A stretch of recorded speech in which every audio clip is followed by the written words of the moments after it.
Hello everyone, my name is Dar Rath and I'm the pastor at Faith Lutheran Church in Port Elgin, Ontario, Canada.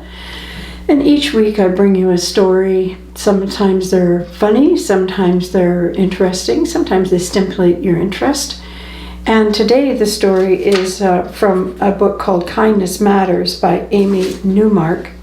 The story is written by Molly O'Connor, and the title of the story is called Trapped.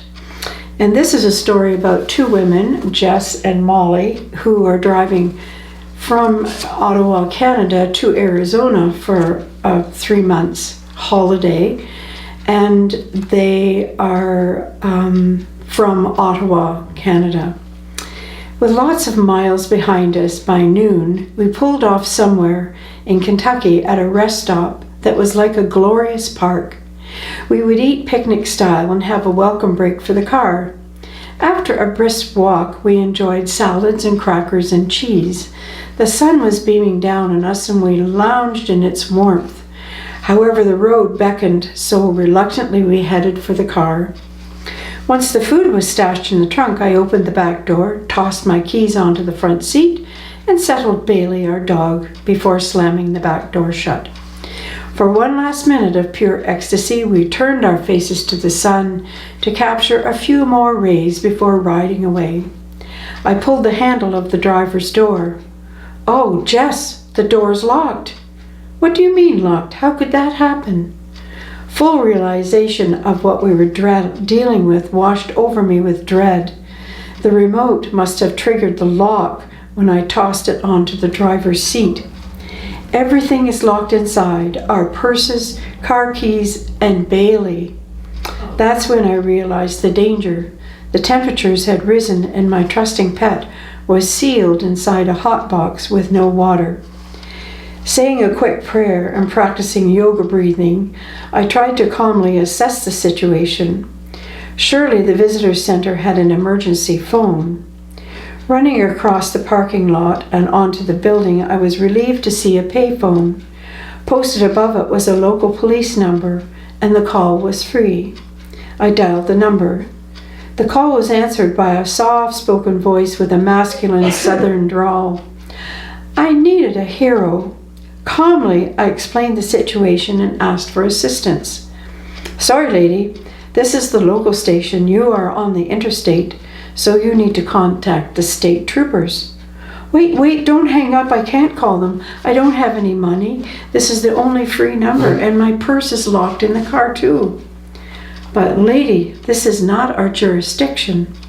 "Would you have to help? My dog is locked in the car and in danger of suffering heat stroke."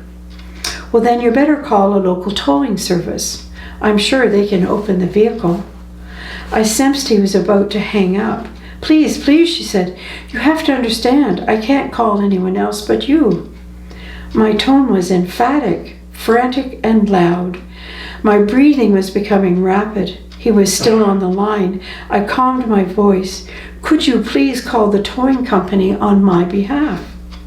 He offered a half-hearted promise that he would see what he could do. At this point, it was the only hope I had. Rushing back to Jess and Bailey, I explained what had transpired. Regardless of the officer's half-hearted promise, I was not convinced that help would be on the way before Bailey would start to feel the heat. She was looking out at us, happily wagging her tail. My anxiety levels were elevating again. I appealed to other motorists, but brought no offers of help to resolve the predicament. "I'm sure the tow truck will arrive soon." My friend's words were meant to ease my desperation, but were of little comfort. We waited for what seemed like forever before I heard a truck rattling into the parking lot. The relief flooded over me when I saw that the decrepit transport was stacked high with wrecked autos. I returned to the car and waited for it to slip into the parking lot. "Jess, if anyone knows how to break into a car, I'll bet those guys do." "Molly, are you going to ask them, are you?" said Jess. I was already walking in the direction of the truck across the lot and greeted the driver as he opened the door. I watched a broad, rugged, unkempt man in a soiled denim shirt and blue jeans climb down from the cab. I spilled out my dilemma. The passenger door opened and the driver shouted across at a rough voice, "Hal, did you bring the Slim Jim?" "Nope. Why?" "Looks like we could use it." All the time he was watching me, measuring me with deep blue eyes. "Lady, we have to make a pit stop and then we'll be right with you." The passenger walked around the truck and I was taken aback to find the most alarming character standing before me. He was a very tall, thin young man wearing black from head to toe, and he was grinning at me with a mouthful of gold-capped teeth. At this point, I felt uneasy in their company and somewhat regretted my appeal for assistance. They headed for the washrooms, and I returned to my car, expecting to find Bailey in some distress by this time. Although she seemed somewhat puzzled that I was on the outside of the car and she was on the inside, she was wagging her tail. True to their word, my rescuers arrived and surveyed the situation. Yep, the Slim Jim would have been the answer. "Hal, get that small crowbar and something to trip the lock. Now, lady, don't you worry. We're going to get the pretty pooch out of there in no time. By the way, my Chuck is my name." I shook his tobacco-stained, outreached hand. His soothing words had a calming effect. Hal arrived with a crowbar, a towel, and a length of pipe. Jess and I watched two masters at work. Carefully protecting the car's surface with the towel, they eased the top edge of the door out about 3 inches. Chuck instructed Hal to hold it there as he slid a length of pipe down the side of the door and released the lock. It took less than 2 minutes. My repeated thank you and offers of money were brushed aside. With beaming smiles, they roughed Bailey's coat and took their leave. We waved across the lot to each other, knowing that our paths would never cross again, but it would be a day that we would remember always. No sooner had they climbed into their cab when a tow truck arrived. Hastily, I explained how the situation had been resolved and offered to pay for the service call. This, of course, was refused with words to the effect that he was happy that Bailey was safe. He watched both trucks exit the area.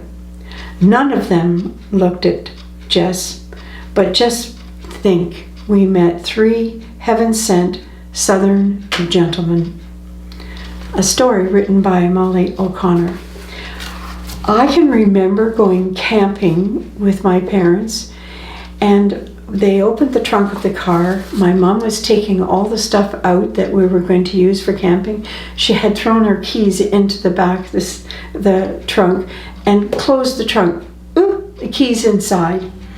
So it wasn't a very good beginning to our camping trip because they had to go into the car and haul the back seat out before they could reach in and get the keys. But I'm sure that all of you have at one point or another locked your keys in the car. Some of the newer cars don't allow you to do that, which is a really good safety feature. Anyway, I hope you enjoyed the story, and thanks for taking 5, and blessings on your day.